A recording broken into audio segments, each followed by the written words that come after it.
105வது சங்கீதம் 105வது சங்கீதத்தின் 28வது வசனத்தை வாசியுங்கள்.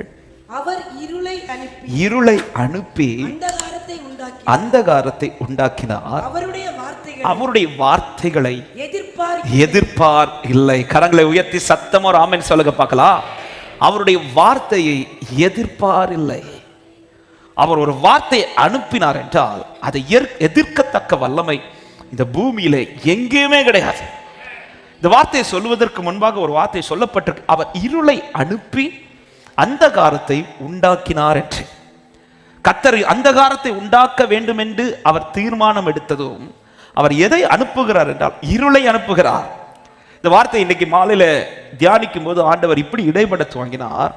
ஆண்டவர் எதை உண்டாக்க திட்டம் வைக்கிறாரோ அல்லது இதை செய்யணும்னு அவர் தீர்மானிக்கிற போது அதன் பிறகு அவர் அனுமதிக்கிற அத்தனையுமே அவர் தீர்மானித்தது நிறைவேறுவதற்கானதாக இருக்கும்.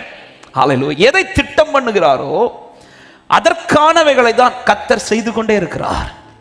என் லைஃப்ல ஒரு வார்த்தையை கர்த்தர் தாராரா, தந்த பிறகு என் வாழ்க்கையில் எது கர்த்தர் அனுமதிக்கிறாரோ அது அத்தனையுமே எது நிறைவேறுவதற்கு தெரியுமா? அவர் திட்டம் பண்ணது நிறைவேறுவதற்காக.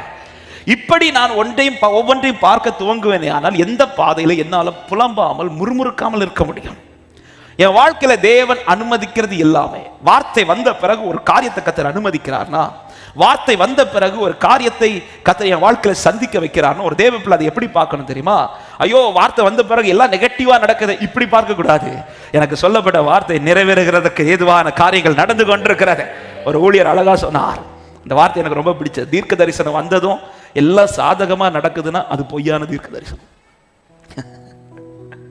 ஒரு வார்த்தை பலிபீடத்திலிருந்து உங்களுக்கு வந்ததும் அடுத்த நாளே வாசல்லாம் திறந்து எல்லாம் சாதகமா நடக்குதுன்னா அந்த ப்ராஃபஸில ஏதோ காரியம் இருக்கு, தப்பு இருக்கு. ஆனா சொல்லப்பட்ட வார்த்தைக்கு மாறா அடுத்த நாள் நடக்குதுன்னா புரிஞ்சுக்கோங்க, சொல்லப்பட்ட வார்த்தை சரியான வார்த்தை, எனக்கு வார்த்தை நிறைவேறும். ஆமென். இந்த மாலை நேரத்தில் ஆண்டவர் பேசும்படி, ஹல்லேலூயா, இந்த ஆண்டு நான் நினைச்சது போல எதுவுமே நடக்கலையே ஆண்டவரே, நீங்க சொன்ன வார்த்தை உண்டு, ஆனா நான் என் வாழ்க்கையில் அனுமதிக்கப்பட்ட பாதைகள் எல்லாமே வித்தியாசமா இருக்குதே என்கிற கேள்வியோடு யாராவது இந்த சத்தத்தை இங்கிருந்தோ தூரத்திலிருந்து கேட்டுக்கொண்டிருக்கிறீர்கள் என்றால், ஆமென், அவர் ஒன்றை தீர்மானித்து அவர் ஒன்றை செய்யணும் என்று தீர்மானிச்சிட்டார்னா அதன் பிறகு அவர் எதை அனுமதித்தாலும் ஒன்றை அறிந்து கொள்ளுங்கள், அவர் எதை தீர்மானித்தாரோ அதை நிறைவேற்றுவதற்கு ஏதுவாகவே கர்த்தர் அனுமதித்திருக்கிறார். இந்த வார்த்தை எழுதும் போது ஆண்டவர் இப்படி எழுத வைத்தார். ஆமென். இப்படி கர்த்தர் அனுமதிக்கிற பாதை, கர்த்தரை அறியாதவன் அதை பார்க்கும்போது அது பாடுகளாய் பார்ப்பான். ஆனால் கர்த்தரை அறிந்தவன் இது தேவன் நிறைவேற்றுகிற பாதையாய் பார்ப்பான். இன்னைக்கு நடக்கிறதெல்லாம் நான் பாடுகளாய் தான் பார்த்து கொண்டிருக்கிறேன் என்றால் எனக்கு அது தெரியவில்லை. யோசேப்பை பார்த்தீங்கன்னா தெரியும், தரிசனத்தை காண்பித்தது ஒன்று, ஆனா கர்த்தர் நடத்துற பாதை வந்து டோட்டலா டிஃபரெண்ட். ஆமென். அவன் வாழ்க்கையில இப்படி ஒரு ட்ராக்கை வந்து யோசேப்பு வந்து ஒரு நாள் கூட நினைச்சு பார்த்துருக்க மாட்டார். ஏன்னா வீட்டில் எந்த கஷ்டம் இல்லாமல் வளர்ந்த பிள்ளை, அப்பாவுக்கு ரொம்ப செல்ல பிள்ளை. ஆமாம், அப்பா ரொம்ப பிரியமாக நேசித்த பிள்ளை. ஆமாம், எல்லாரையும் வெளியே சகோதரர்கள் மற்ற எல்லாரையும் வீட்டிலேருந்து வெளியே அனுப்பும் போது இந்த பிள்ளை அனுப்ப மாட்டார், வீட்டிலேயே வச்சிருப்பார்.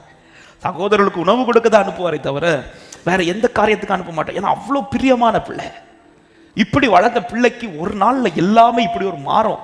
இதெல்லாம் வந்து அது வந்து நம்ம படிக்கிறது ஈஸி, அது கேட்கறது ஈஸி, ஆனால் அந்த ட்ராக்ல நடக்கிறதுங்கிறது சாத்தியமே இல்லாத காரியம். ஆனால் கர்த்தரை பாருங்க, எதை காமிச்சா தெரியுமா? எது நிறைவேற போகுதோ அதை காமிச்சார். எதை காட்டல தெரியுமா? அடுத்த நாள் எது நடக்க போகுதோ அதை காட்டல. அத்தனை அரிக்கட்டுகளும் யோசேப்புக்கு முன்பாக, அதாவது யோசேப்பின் அரிக்கட்டுக்கு முன்பாக தாழ்ந்திருக்கிறதை காண்பித்த ஆண்டவர் அடுத்த நாள் அத்தனை அரிக்கட்டுகளுக்கு முன்பாக இந்த யோசேப்பின் அரிக்கட்டு தாழ்ந்து போகுங்கிறது கர்த்தர் காட்டல. ஏன் காட்டலன்னா இது கர்த்தர் அனுமதிக்கிற ஒரு பாதை, இது அவர் நிறைவேற்றுக போகிற காரியத்தினுடைய ஒரு ட்ராக். இது ஆமாம், தரிசனம் வந்த பிறகு அடுத்த நாள் என் லைஃப்ல ஒன்று வித்தியாசமா நடக்குதுன்னு ஒரு தேவ பிள்ளை எப்படி பார்க்கணும்னா, என்ன கர்த்தர் எதுக்காக இதை அனுமதித்தார்னா அவர் திட்டம் பண்ணினதை நிறைவேற்றுவதற்காக. சத்தமோ ஆமென் சொல்லுங்க பார்க்கலாம். ஆமென்.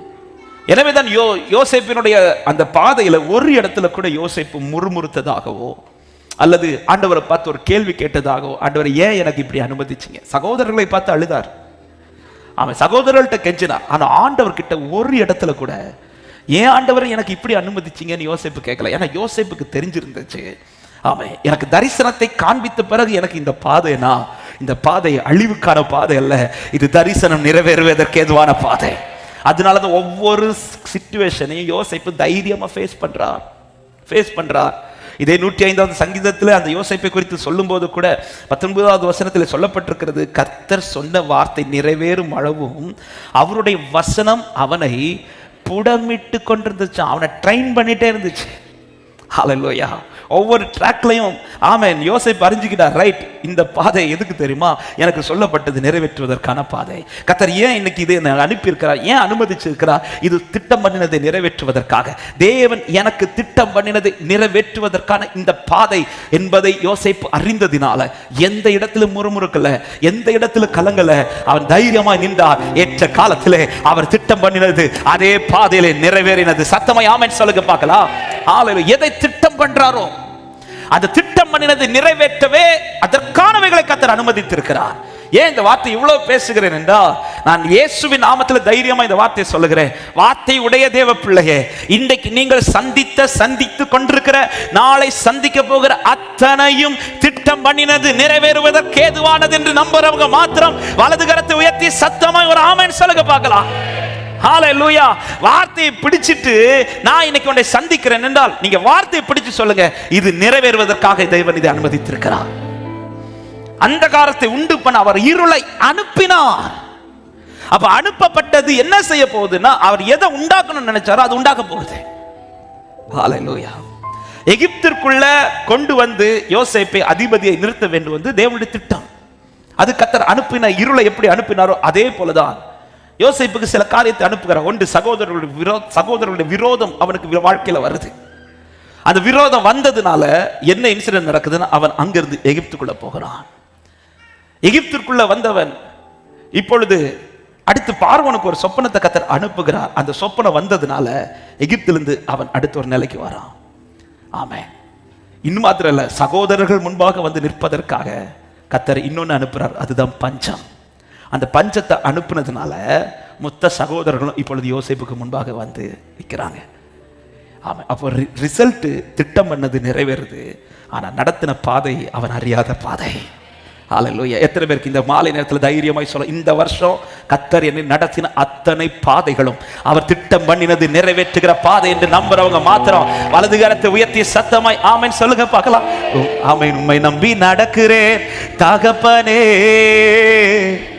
உங்க பாதை நன்மை என்று நீங்க பிடிச்சிடுங்க, உங்க கரத்தால என்ன நீங்க நடத்திடுங்க, உங்க சித்தம் போல என்ன நீங்க பிடிச்சிடுங்க, உங்க கரத்தால என்ன நீங்க நடத்திடுங்க, உங்க சித்தம். ஆமென். ஏன் இந்த தரிசனத்திலே கர்த்தர் காண்பித்த தேவன் ஏன் அடுத்த நாள் நடக்க போகிறத காண்பிக்கல? ஆமென். ஆண்டவருக்கு அதை காண்பிக்க தெரியாதா? நாளைக்கு உன் சகோதரர்கள் மொத்தமும் உனக்கு விரோதமா எழும்புவாங்க, உனக்கு இப்படி ஒரு குழியின் பாதை இருக்கு, உனக்கு இப்படி ஒரு எகிப்தின் பாதை இருக்கு, உனக்கு ஒரு சிறைச்சாலை பாதை இருக்கு. இது எதுவுமே கர்த்தர் காண்பிக்கல. கர்த்தர் காண்பிச்ச தரிசனம் ஒன்னே ஒரு தரிசனம். அவன் எல்லா அறிக்கட்டுகளும் அந்த அறிக்கட்டுக்கு முன்பாக. இன்னைக்கு நிறைய பேருடைய கொஸ்டின் இதுதான், ஆண்டவரே நிறைய வார்த்தை காமிச்சிங்களே, ஆனா இது நடக்கிறத காமிக்கவே இல்லையா ஆண்டவரே, இப்படி ஒரு இன்சிடென்ட் வரணும் என் லைஃப்ல நீங்க சொல்லவே இல்லையா ஆண்டவரே. ஆமென். ஏன் ஆண்டவர் யோசேப்புக்கு இந்த குழியின் பாதை, எகிப்துக்கு போகிற பாதை, சிறைச்சாலை பாதை இதெல்லாம் காண்பிக்கவில்லை என்றால் இதெல்லாம் டெம்பரரியான பாதை. ஆமென். இது இன்னைக்கு வரும், நாளைக்கு மாறிடும். அவர் எதை காண்பிச்சார் தெரியுமா? எது அவனுக்கு பெர்மனண்டோ அதுதான் காமிச்சிருக்கிறார். எத்தனை பேருக்கு நான் சொல்ற வார்த்தை புரிகிறது? எது என் லைஃப்ல பெர்மனண்டோ அதுதான் எனக்கு பேசப்பட்டிருக்கிறது. எது டெம்பரரியோ அது இன்றைக்கு நான் பார்த்து கொண்டிருக்கிறேன். விசுவாசிக்கிறவங்க நல்ல கைகளை தட்டி ஹல்லேலூயா. ஆண்டவரே, ஏன் ஆண்டவரே யோசேப்புக்கு நீங்க இந்த குழியை காட்டலனா, ஆண்டவர் சொல்வாரு இந்த குழி மாறிடும்பா. ஆண்டவரே, ஏன் ஆண்டவரே இந்த விற்கிற நிலைமையை யோசேப்புக்கு இது மாறிடும். ஆண்டவரே, ஏன் அவன் சிறைச்சாலைக்குள்ள போகிறத காட்டல, அது மாறிடும். ஆமென் ஆமென். அப்ப எது ஆண்டவரை காமிச்சீங்க? எது அவன் லைஃப்ல பெர்மனன்ட்டா, எது அவன் வாழ்க்கையில நான் நிரந்தரமாய் செய்ய போகிறேனோ அதை தான் நான் அவனுக்கு காண்பித்திருக்கிறேன். இந்த மாலை நேரத்தில் தேவ பிள்ளைகளை, இந்த வார்த்தையை விசுவாசிக்கிறவங்க தைரியமாய் சொல்லுங்கள், எனக்கு பெர்மனன்ட்டான ஒரு லைஃப் வைத்திருக்கிறார், அதை தான் கர்த்தர் எனக்கு பேசி இருக்கிறார் நம்புறவங்க சத்தமாய் ஆமென் சொல்லுங்க பார்க்கலாம். ஆமென். அவருக்கு தெரியும் இதெல்லாம் டெம்பரரி, இது நாளைக்கு தாண்டிடுவான், என் பிள்ளை இந்த வருஷத்தை தாண்டிடுவான், அடுத்து நான் செய்ய போறேன். அவருக்கு பெர்மனன்ட்டானது சொல்லிட்டேன். அவர் குறித்ததை நிறைவேற்ற குறித்த காலத்தை வைத்திருக்கிறார். அதுவரையிலும் என் வாழ்க்கையில் நான் சந்திக்கிற அத்தனையும் டெம்பரரி, பெர்மனன்ட்டான ஒரு லைஃப் கர்த்தர் எனக்கு வைத்திருக்கிறார். ஹல்லேலூயா. ஆமென். ரெண்டாவது ஒரு விஷயம் நான் சொல்லியிருக்கிறேன். ஆமென். ஆண்டவரே அதை காட்டல இதை காட்டினீங்கன்னா, ஆமாம், இதை காட்டினதுக்கு ஆமென் சொன்ன நாம அதை காட்டினா ஆமென் சொல்லுவோமா? இல்ல. அத்தனை அறிக்கட்டுகளும் இந்த அறிக்கட்டுக்கு முன்பாக வணங்கி நின்ற போது ஒரு ஆமென் சொன்னீங்கல்ல, இதே இது அப்படியே மாத்தி காமிச்சா நாம ஆமென் சொல்லியிருப்போம்? சொல்ல மாட்டோம். ஆமென். ஆண்டவர் எவ்வளவு எக்ஸ்பிளைன் பண்ணாலும் அவருடைய கிரியைகள், அவருடைய செயல்கள் ஆராயப்படாதவைகள். அது நம்ம எவ்வளோ ஆராய்ந்தாலும், அதாவது உலகத்துக்குன்னு ஒரு கால்குலேஷன் இருக்கும் பாருங்க, அந்த கால்குலேஷனை ஓரளவு நம்ம படிச்சிடலாம். ஆனா பரலோகத்துக்கு ஒரு கால்குலேஷன் இருக்கு பாருங்க, இந்த கால்குலேஷன்ல நீங்க படிக்கவே முடியாது. ஹல்லேலூயா. எவ்வளோ இது எப்படி சாத்தியம்? சான்ஸே இப்படிதான் கர்த்தர் நடத்துவார். பரலோகத்தின் பாதை என்பது ஆமென் நம்மளால கணிக்க முடியாத பாதை. ஆனா ரிசல்ட் ஒண்ணு தெரியும், எனக்கு சொல்லப்பட்ட பிரகாரமே நடக்கும் என்று விசுவாசிக்கிறவங்க வலது கரத்தை உயர்த்தி பிரசித்தப்படுத்துங்கள். அவரை பாடி அவரை கீர்த்தனம் பண்ணுங்கள். அவருடைய அதிசயங்களை எல்லாம் தியானித்து பேசுங்கள். அவருடைய பரிசுத்த நாமத்தை குறித்து மேன்மை பாராட்டுங்கள். கர்த்தரை தேடுகிறவர்களின் இருதயம் மகிழ்வதாக. கர்த்தரையும் அவர் வல்லமையையும் நாடுங்கள். இந்த சமூகத்தை நித்தமும் தேடுங்கள். இந்த 4 வசனத்தில் சொல்லப்பட்ட வார்த்தைகள்: 1 பிரஸ்தாபமாக்குங்கள், 2 பிரசித்தப்படுத்துங்கள், 3 கீர்த்தனம் பண்ணுங்கள், 4 தியானித்து பேசுங்கள், 5 மேன்மை பாராட்டுங்கள், 6 நாடுங்கள் அல்லது தேடுங்கள். இந்த 6 காரியங்கள் முதலாவது ஒரு தேவ பிள்ளைங்க இந்த பாதையில செய்து கொண்டே இருங்கள். 1, அவருடைய நாமத்தை குறித்து, அவருடைய நாமத்தை பிரஸ்தாபப்படுத்துங்கள். அதிகமா அந்த நாமத்தை இந்த பாதையில நீங்கள் துதித்துக் கொண்டே இருங்கள். இந்த துதிக்கிறது ஓயாமல் உங்கள் வாயில் இருந்து கொண்டே இருப்பதாக. அதிகமா அந்த நாமத்தை சொல்லி ஆர்ப்பரித்துக் கொண்டே இருங்க. எந்த இடத்தில் இந்த நாமத்தை நீங்கள் உயர்த்துவது உங்க லைஃப்ல குறைச்சிடாதீங்க. வாழ்க்கையில துதி என்பது சியோனிலே துதியானது உமக்காக அமைந்து காத்திருக்கிறது. டெய்லி என் லைஃப்ல அவரை துதிக்கிற இந்த அனுபவம் குறைஞ்சிடவே கூடாது. என் லைஃப்ல நான் பர்சனலா எவ்வளவு துதிக்கிறேனோ அதனுடைய ரிசல்ட் தான் அந்த 1வது வசனத்தின் கடைசி சொல்லப்படுகிறது, அவருடைய செய்கைகளை ஜனங்களுக்குள்ளே பிரசித்தப்படுத்துங்கள். என் பாதையில நான் எவ்வளவு தூரம் நான் பர்சனலா என் ஆண்டவரை வர்ஷிப் பண்றேனோ அந்த ஆராதனையின் ரிசல்ட் என்ன தெரியுமா? இந்த பாதையில என்னை பார்க்கிற அத்தனை ஜனத்துக்கு முன்பாகவும் நான் புலம்பிக் கொண்டிருக்க மாட்டேன், மாறா என் தேவனை நான் மகிமைப்படுத்தி கொண்டிருப்பேன். ஹல்லேலூயா. அக்கினி 7 மடங்கு அதிகமான பிறகு இந்த 3 வாலிபர்களுக்கு நிற்க ரீசன் என்ன? இவர்கள் நிற்கிறதற்கு காரணம் என்ன? வேற யூத ஜனங்கள் கிடையாது, உண்டு. ஆனா இவர்கள் அதிகமாய் தேவனை பர்சனலா ஆராதிக்கிறவங்க. அதனாலதான் சொல்றாங்க, எந்த தெய்வத்துக்கு முன்னாடி நாங்க ஆராதிக்க மாட்டோம், ஜனத்துக்கு முன்பாக அவரை பிரசித்தப்படுத்துகிறார்கள். பர்சனலா யார் அவருடைய நாமத்தை பிரஸ்தாபப்படுத்துகிறீர்களோ அவர்கள் ஜனத்துக்கு முன்பாக தேவனை பிரசித்தப்படுத்துவார்கள். ஹல்லேலூயா. அவங்களுக்கு பாதை இப்படிதான் இருக்கணும் இல்ல, அவங்களுக்கு பாதை அனுகூலமா தான். எந்த பாதையானாலும் ஹல்லேலூயா. தொழுமரத்தில் கைகளையும் கால்களையும் கட்டி போட்டிருந்தாலும் துதிக்கிற ஜனத்துக்கு துதி ஓயாது, துதிக்கிற ஜனத்தின் துதி அமையாது. ஆமென் சொல்லுங்க பார்க்கலாம். அவங்க சூழ்நிலை இப்படிதான் இருக்கும். நோ, எப்படி இருந்தாலும் ஆராதிப்பாங்க. ஹல்லேலூயா. எனக்கு இப்படிப்பட்ட சூழ்நிலை எனக்கு இல்ல, அதனாலதான் என்னால ஆராதிக்க முடியலன்னு நான் சொல்லுகிறேன் என்றால் நான் தேவனுடைய மகத்துவத்தை அல்லது தேவனுடைய செயலை நான் அறியாமல் இருக்கிறேன் என்று அர்த்தம். ஆமென். யோபு கூட சில இடத்துல வேதனையில பேசுறத பார்க்க முடியும். ஆனா அந்த யோசேப்பு ஒரு இடத்துல கூட தன்னுடைய பாதையில வேதனையில ஒரு வார்த்தை கூட பேச மாட்டார். ஆமென். ஏன்னா யோசேப்புக்கு அந்த ஆண்டவரோடு உள்ளது பர்சனல் கனெக்ஷன். என் வாழ்க்கையில தனிப்பட்ட இந்த தனித்துவம், தனிமையான இந்த ஆராதனை எங்க குறையுதோ அங்கதான் நான் வெளிப்புறமாய் ஆராதிக்கிறது ரொம்ப குறையும். இந்த 1வது வசனம் சொல்லப்படுகிறது, அவருடைய நாமத்தை பிரஸ்தாபமாக்குங்கள் என்று சொல்லிட்டு அவருடைய செய்கைகளை ஜனங்களுக்குள்ளே பிரசித்தப்படுத்து. அப்போ பர்சனல் வர்ஷிப் அதிகமாக அதிகமாக அதில் ரிசல்ட் என்ன தெரியுமா? நான் வெளியில் வரும்போது மற்ற ஜனத்துக்கு முன்பாக என் பாதை குறித்து புலம்ப மாட்டேன், என் பாதை குறித்து நான் அழுது கொண்டிருக்க மாட்டேன். மாறா என் ஆண்டவருடைய செய்கைகளுக்காக நன்றி செலுத்தி அதை பிரசித்தப்படுத்துவேன். அவன் 4 பேருக்கு முன்னாடி நான் சொல்லுவேன், கர்த்தர் எனக்கு நன்மை செய்து கொண்டிருக்கிறார், கர்த்தர் எனக்கு நன்மை செய்து கொண்டிருக்கிறார். ஹல்லேலூயா. 2வது வார்த்தை சொல்லப்படுகிறது, அவருடைய அதிசயங்களை எல்லாம் தியானித்து பேசுங்க, அதிகமாக மெடிடேட் பண்ணுங்க. அவருடைய அதிசயமான கிரியைகள் மெடிடேட் பண்ணுங்க. நீங்கள் நடத்துகிற பாதையில் முற்பிதாக்களுக்கு செய்ததை மெடிடேட் பண்ணுங்க. இப்படி ஒரு சிச்சுவேஷனில் கர்த்தர் என்ன கொண்டு போறாரு. இந்த சிச்சுவேஷனில் போன முற்பிதாக்கள் அநேகர் இருக்கிறார்கள். ஹல்லேலூயா. அவர் தாமே சோதிக்கப்பட்டு பாடுபட்டதினாலே சோதிக்கப்படுகிற நமக்கு உதவி செய்ய. அப்ப அந்த வார்த்தையில் ஒரு காரியம் தெளிவா தெரியுது, அவர் சந்திக்காத எந்த பாதையும் நம்மை சந்திக்க வைக்கவில்லை. நான் இன்று சந்திக்கிற அத்தனை பாதைகளுக்கும் ஒரு ரிசல்ட் சொல்யூஷனை கர்த்தர் இந்த வேதத்தில் எழுதி வைத்திருக்கிறார். நம்புறவங்க மாத்திர சத்தமா ஆமென் சொல்லுங்க பார்க்கலாம். ஹல்லேலூயா. ஆமென் ஆமென். எனக்கு இந்த பைபிளை தியானிக்கணும். கர்த்தர் நடத்தி வந்த இதே போல ட்ராக்ல யார் போயிருக்கிறார்? கர்த்தர் அங்க என்ன அதிசயங்களை செய்திருக்கிறார், எப்படி கர்த்தர் அவர்களை நடத்தி இருக்கிறார், இந்த அதிசயத்தை நான் தியானிக்கணும். அது மாத்திரமல்ல, இந்த ட்ராக்ல இவ்வளவு தூரம் நடந்திருக்கிறோமே, இவ்வளவு தூரம் நடந்ததுல கர்த்தர் நம்மை எப்படி நடத்தினார் அதை தியானிங்கள். ஆமென்.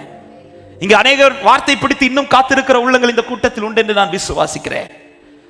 வார்த்தை தந்து பல நாட்களாக இருக்கலாம், பல மாதங்களாக இருக்கலாம், பல வருஷங்களாக இருக்கலாம். ஆமென்.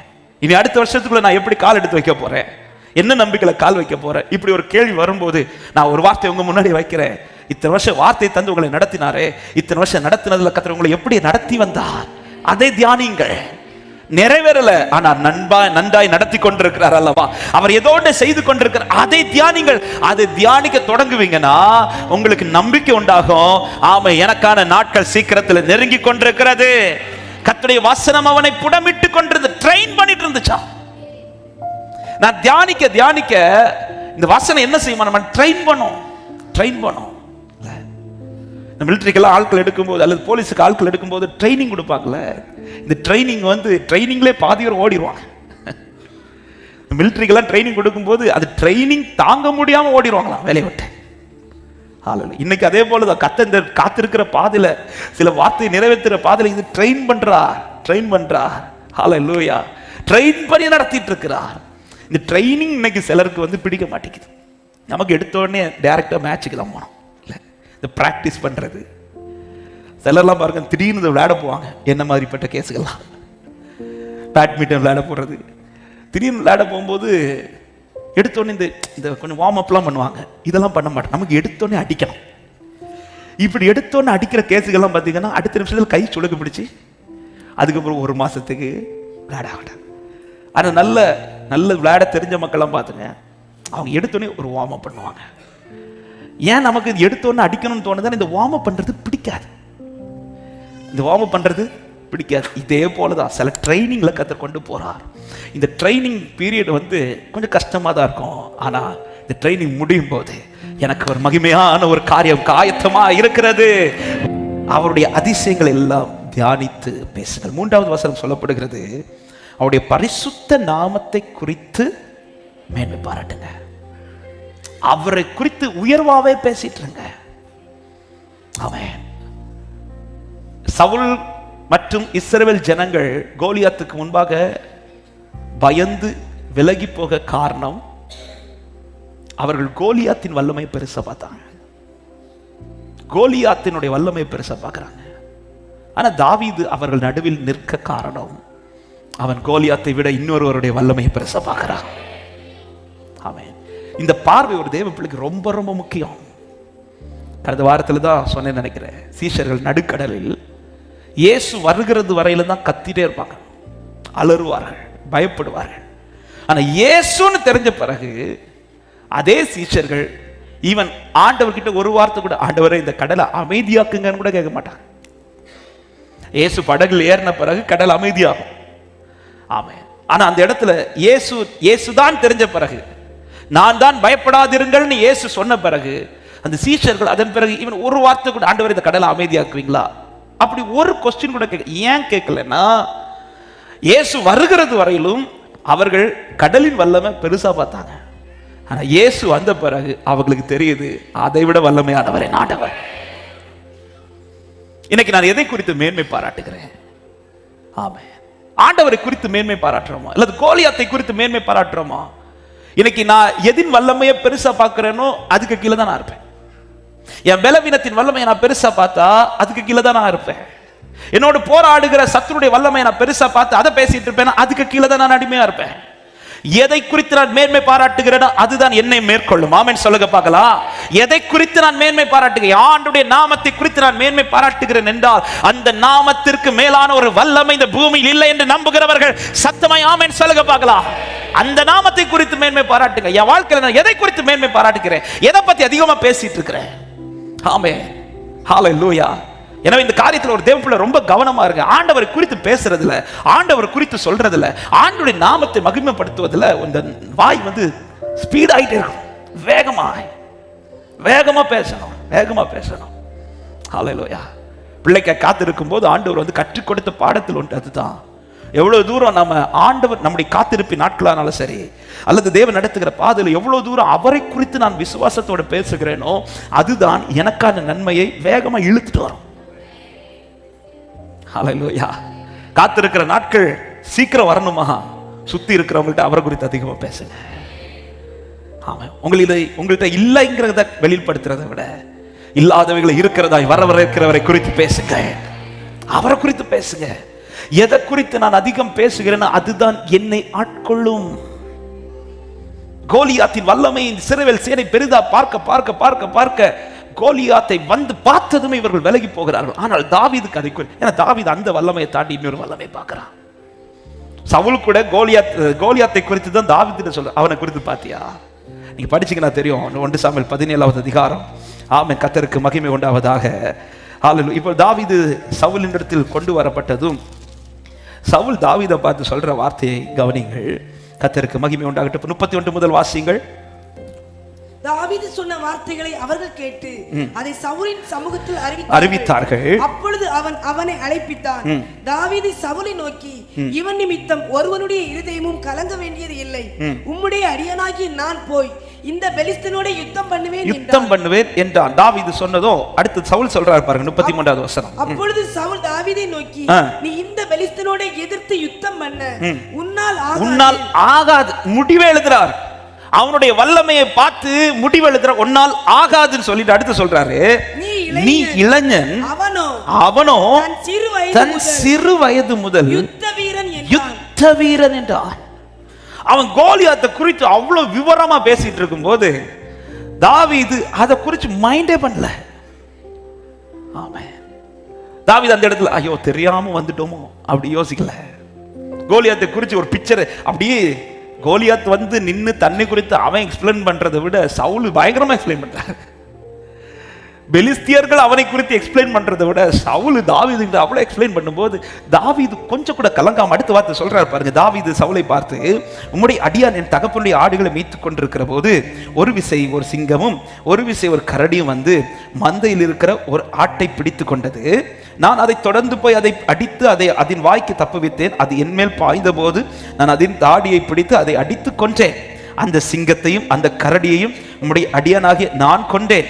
விருத்த சேதம் இல்லாத இந்த பெலிஸ்தியனும் அவைகளில் ஒன்றை போல் இருப்பான். நான் ட்ரை பண்ணி பார்க்கிறேன்னு சொல்லல, எப்படி அதை கொன்றேனோ அதே போல இவனையும் கர்த்தர் கொல்றதுக்கு பலன் தருவார். ஹல்லேலூயா. இன்னொரு நிச்சயம் பாருங்க. சிங்கத்தை கொண்டேன், கரடியை கொண்டேன் சொல்லிட்டு அதே வார்த்தையில் சொல்றாரு, இவனும் அவைகளில் ஒன்றா இருப்பானா. அந்த மரித்த இப்ப கல்ற லிஸ்ட்ல அடுத்த லிஸ்ட் இவன் தான் அப்படின்றார். அடுத்து இவனுக்கு ஒரு கல்ற எப்படி சிங்கத்துக்கு இருக்கோ எப்படி கரடிக்கு இருக்கோ அதே போல இவனும் இருப்பான். அவ்வளவுதான். நான் போய் பார்க்கிறேன். அதை கொல்றதுக்கு ஆண்டவர் பலப்படுத்தினது போல இந்த ஒரு சந்தேகமே இல்ல, தைரியமா அறிக்கை பண்ணுகிறான். காரணம், கோலியாத்தின் வல்லமையை காட்டிலும் நான் ஆராதிக்கிறேன் தேவனுடைய வல்லமை பெரியது. ஹல்லேலூயா. ஆமென். ஒரு நாள் இந்த பகுதியை தியானிக்கும் போது ஆமென் சபையில் ஒரு விஷயம் சொல்லி இருக்கிறேன். கோலியாத் எப்படி நிற்கிறான் தெரியுமா? தன் தேவர்களுடைய நாமத்தை சொல்லி நிற்கிறான். தன் தேவர்களுடைய நாமத்தை சொல்லி நிற்கிறான். தாவீதுக்கு இதுதான் தாங்க முடியல. அவன் தேவனுடைய நாமங்கள், அந்த நாமங்கள் எல்லாமே செத்த நாமங்கள். செத்த தெய்வத்தின் நாமத்தை சொல்றவனுக்கு நிக்க முடியும்னா, ஜீவனுள்ள தேவனுடைய நாமத்தை ஆராதிக்கிற என்னால ஏன் நிக்க முடியாது? ஹல்லேலூயா. ஜீவன் இல்லாத தேவனுடைய நாமத்தை சொல்றவனுக்கு இவ்வளவு நாள் நிக்க முடியும்னா? ஆமென். இதுல இன்னொரு சத்தியத்தை சொல்ல விரும்புகிறேன். ஏன் இந்த கோலியாத்துக்கு இவ்வளவு நாள் 40 நாள் நிற்க முடிஞ்சிச்சுன்னா, இந்த ஜீவனுள்ள தேவனுடைய நாமத்தை மேன்மை பாராட்டி நிற்க ஒருவனும் இந்த சேனையில் இல்லை. நான் அவரை குறித்து மேன்மை பாராட்டுறது எங்க ஸ்டாப் ஆகுதோ அங்கே சத்துரு அவனை குறித்து மேன்மை பாராட்டுவான் என் முன்னாடி. ஆனா எப்பொழுது அவர் நாமத்தை குறித்து மேன்மை பாராட்டி தாவீது வந்து நின்றானோ, அதன் பிறகு கோலியாத்துக்கு நிற்க முடியவில்லை. ஹல்லேலூயா. அவரை துதியுங்கள், அவரை பிரசித்தம் பண்ணுங்கள், அவருடைய அதிசயங்களை தியானியுங்கள். எல்லாவற்றுக்கு மேலாய் அவருடைய நாமத்தின் வல்லமையை மேன்மை பாராட்டுங்கள். அவருடைய வல்லமை, அவருடைய வார்த்தையின் வல்லமையை பேசுங்க, அவருடைய செயல்களின் வல்லமையை பேசுங்க. உங்க வாயில ஒரு நாள் நெகட்டிவான வேர்ட்ஸ் வந்துடக்கூடாது. என்னைக்குமே பாசிட்டிவா கர்த்தருடைய வார்த்தைகளை பேச பழகுங்கள். ஹல்லேலூயா. சூழ்நிலையை பார்க்கும்போது, நமக்கு முன்பாக வருகிற வார்த்தைகளை கேட்கும் போதெல்லாம் வாயில சில டைம் ஆட்டோமேட்டிக்காவே இந்த நெகட்டிவான வார்த்தைகள் வந்துடும். இது எல்லாருக்குமே வரும். ஆனாலும் அவன் மேக்சிமம் அந்த வார்த்தைகள் வராதபடிக்கு ஆண்டவருடைய பலனை கேட்டு, கிருபைகளை கேட்டு, விசுவாச வார்த்தைகளை, பாசிட்டிவான வார்த்தைகளை கர்த்தர் செய்வார், கர்த்தர் நடத்துவார். திட்டம் பண்ணது நிறைவேறும், உரைக்கப்பட்டது நிறைவேறும், சொல்லப்பட்ட பிரகாரமே நடக்கும். இப்படி சொல்லிக் கொண்டே முன்னேறுங்கள். புதிய ஆண்டிலே திட்டம் பண்ணினதை கர்த்தர் நிறைவேற்றுவாராக. எத்தனை பேர் ஆமென் என்று சொல்றீங்க? ஹல்லேலூயா. அவர் இருளை அனுப்பி அந்தகாரத்தை உண்டாக்குகிறார். அவருடைய வார்த்தையை எதிர்ப்பார் இல்லை. எல்லாரும் எழுதிருக்கலாமா தேவ சமூகத்திலே? ஹல்லேலூயா. வார்த்தையானவரே, ஆதியில் இருந்தவரே, எனக்காய் வந்தவரே, எல்லாம் தருபவரே, வார்த்தையானவரே, ஆதியில் இருந்தவரே, எனக்காய் வந்தவரே, எல்லாம் தருபவரே, வார்த்தையா. ஒரு விஷயம், 2 கரங்களை உயர்த்தி எத்தனை பேர் இந்த மாலை நேரத்தில் தைரியமாய் சொல்ல முடியும்? அவர் திட்டம் பண்ணது நிறைவேற்றுகிறதற்கு இன்றைக்கு சில சூழ்நிலை கர்த்தர் எனக்கு அனுமதித்திருக்கிறார். என்ன உங்களுக்கு அனுமதிக்கப்பட்டிருக்கிறது என்று கேட்டால் சொல்லுங்க. அவர் திட்டம் பண்ணினதை நிறைவேற்றுவது, அவர் திட்டம் பண்ணதை நிறைவேற்றுகிறதற்கு கர்த்தர் இன்றைக்கு சிலதை எனக்கு அனுமதி இருக்கிறா. எனக்கு கர்த்தர் இதை அனுமதித்திருக்கிறா. எனக்கு அனுமதிக்கப்பட்டதெல்லாம் நன்மைக்கு. ஒரே ஒரு விஷயம், வலது கரத்தை உயர்த்தி இடது கரத்தை இருதயத்தில் வைத்து, ஆண்டவரே நீர் அனுமதித்த எல்லாவற்றிற்காக நன்றின்னு சொல்லுங்க பார்க்கலாம். நன்றி அப்பா, நீர் அனுப்பினது ஒவ்வொன்றும், நீர் திட்டம் பண்ணினது நிறைவேற்றுவதற்காக. நான் சந்திக்கிறது ஒன்று வீண் போகாது. என் இழப்புகள் வீண் அல்ல, அவன் துன்பங்கள் வீண் அல்ல, நான் சகித்துக் கொண்டிருப்பது வீண் அல்ல, சிலது தாங்கிக் கொண்டிருப்பது வீண் அல்ல. நிச்சயமாய் முடிவு உண்டு. என் நம்பிக்கை வீண் போகாது. குறித்த காலத்திலே அவனுடைய வார்த்தை திட்டம் பண்ணினது நிறைவேறும் என்று விசுவாசிக்கிறவங்க கரங்களை தட்டி ஆண்டவருக்கு நன்றி செலுத்துவோம். கர்த்தர் நல்லவர். நம்பிக்கையோட முன் செல்லுங்கள். புதிய ஆண்டில் நம்பிக்கையோட கால் வையுங்கள். அவர் திட்டம் பண்ணினது நிறைவேறும். நன்றி தகப்பனே, உம்மை நன்றியோடு ஸ்தோத்தரிக்கிறோம். கிருபையாய் இந்த வருஷத்து இந்த கடைசி சனிக்கிழமை இந்த மாலை நேரத்தில் உடைய சமூகத்திலே வந்து உம்மை ஆராதிக்க, நன்றியோடு உம்மை துதிக்க, உடைய வார்த்தையை கேட்க தேவன் பாராட்டின தயவுக்காக ஸ்தோத்திரம்.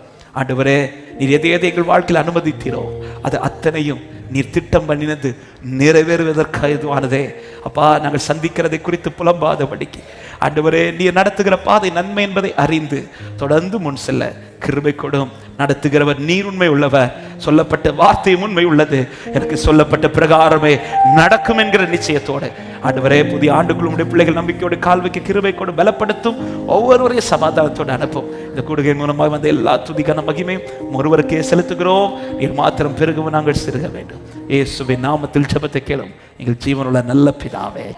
சேர்ந்து சொல்லுவோமே, என் ஆத்துமாவே கர்த்தரை ஸ்தோத்திரி, என் முழுமை பரிசுத்த நாமத்தை ஸ்தோத்திரி. என் ஆத்துமாவே கர்த்தரை ஸ்தோத்திரி, கர்த்தர் செய்த சகல உபகாரங்களை மறவாதே. ஆமென், ஆமென். ஹல்லேலூயா. சமாதானத்தோடு போய் வாருங்கள். கர்த்தர் உங்களை ஆசீர்வதிப்பார்.